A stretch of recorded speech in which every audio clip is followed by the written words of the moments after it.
ഇവാഞ്ചലിയും അനുദിന സുവിശേഷ വിചിന്തനം. ഈശോ മിശിഹായ്ക്ക് സ്തുതിയായിരിക്കട്ടെ. തിരുവചനം മർക്കോസിൻ്റെ സുവിശേഷം 10 അധ്യായം 1 മുതൽ 12 വരെ.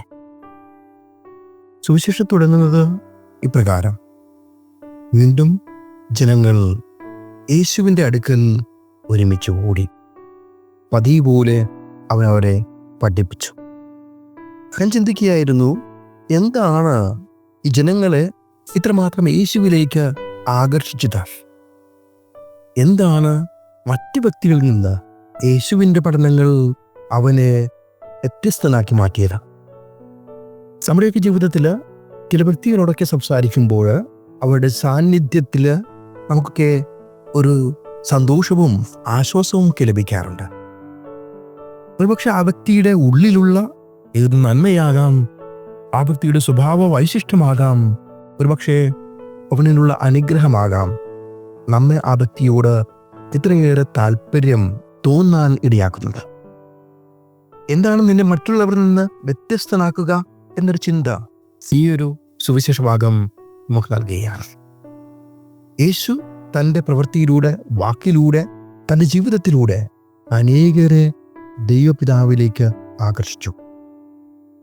നീയും ഞാനും വിളിക്കപ്പെട്ടിരിക്കുന്നതും ഈ ഒരു സ്വർഗത്തിലേക്ക് മനുഷ്യരെ അട്രാക്റ്റ് ചെയ്യുവാനായിട്ട്, ആകർഷിക്കുവാനായിട്ടല്ലേ? യേശു ചെയ്ത പോലെ നീയും ഞാനും ചെയ്യേണ്ടതല്ലേ? ജനങ്ങളെ ദൈവത്തിൻ്റെ പക്കലേക്ക് ആകർഷിക്കേണ്ടവരല്ലേ? പക്ഷെ പലപ്പോഴും നമുക്കൊക്കെ എവിടെയൊക്കെയോ അബദ്ധങ്ങൾ സംഭവിക്കുന്നു, എവിടെയൊക്കെയോ കുറവുകളൊക്കെ സംഭവിച്ചുകൊണ്ടിരിക്കുന്നു. ഇന്നത്തെ ഈ തിരുവചനം നമ്മളെ ഒന്നുകൂടെ ചിന്തിപ്പിക്കുകയാണ്, സമയമൊന്ന് ഓർമ്മപ്പെടുത്തുകയാണ്. നീ ആയിരിക്കേണ്ട വഴി ഇപ്പോൾ ആയിരിക്കുന്ന വഴിയിൽ നിന്ന് ആയിരിക്കേണ്ട വഴിയിലേക്ക് നമുക്കൊന്നുകൂടി നമ്മുടെ പാതകളെ മാറ്റി നടത്താം. ഇന്നത്തെ 1-ാം വായനയിൽ പ്രഭാഷകന്റെ പുസ്തകമാണ്. അവിടെ മനോഹരമായ ഒരു വാക്ക് കണ്ടെത്തുവാനായിട്ട് കഴിഞ്ഞു. എല്ലാവരിൽ നിന്നും സൗഹൃദം സ്വീകരിച്ചു കൊള്ളുക, എന്നാൽ 1000-ൽ ഒരുവനിൽ നിന്ന് ഉപദേശം സ്വീകരിക്കാവൂ എന്ന്. ഇന്നത്തെ ആർക്കും ഉപദേശം അത്രമാത്രം ഇഷ്ടമല്ലെന്നേ. ഈ കഴിഞ്ഞ ദിവസം ഒരു വീട്ടിൽ ചെന്നപ്പോൾ അവിടുത്തെ ഒരു സഹോദരി പറയുന്നത് കേട്ടു, അപ്പച്ചൻ എന്നെ ഉപദേശിക്കണ്ട, ഉപദേശം എനിക്ക് ഇഷ്ടമല്ലെന്നേ.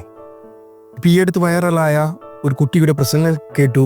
ആ പ്രസംഗത്തിലും ആ കുട്ടി പറയുന്നത് ഇത്രമാത്രമാണ്: മാതാപിതാക്കന്മാരെ, നിങ്ങൾ ഞങ്ങളെ ഉപദേശിക്കണ്ട, ഞങ്ങളുടെ കൂടെ ഒന്ന് ഉണ്ടായാൽ മതിയല്ല.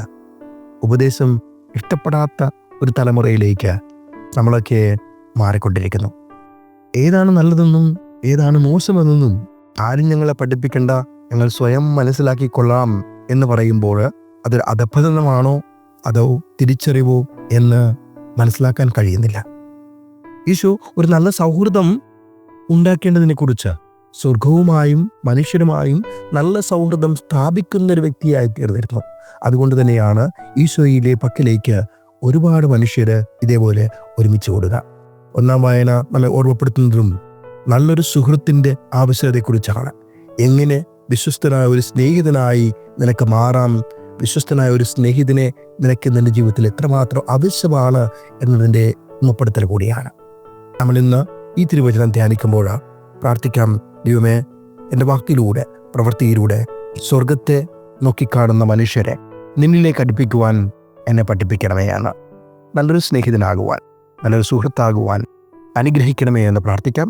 അതിനായി ദൈവം നമ്മെ ഓരോരുത്തരെയും കരുണയോടെ അനുഗ്രഹിക്കട്ടെ. പിതാവിൻ്റെയും പുത്രൻ്റെയും പരിശുദ്ധാത്മാവിൻ്റെയും നാമത്തിൽ ആമേൻ.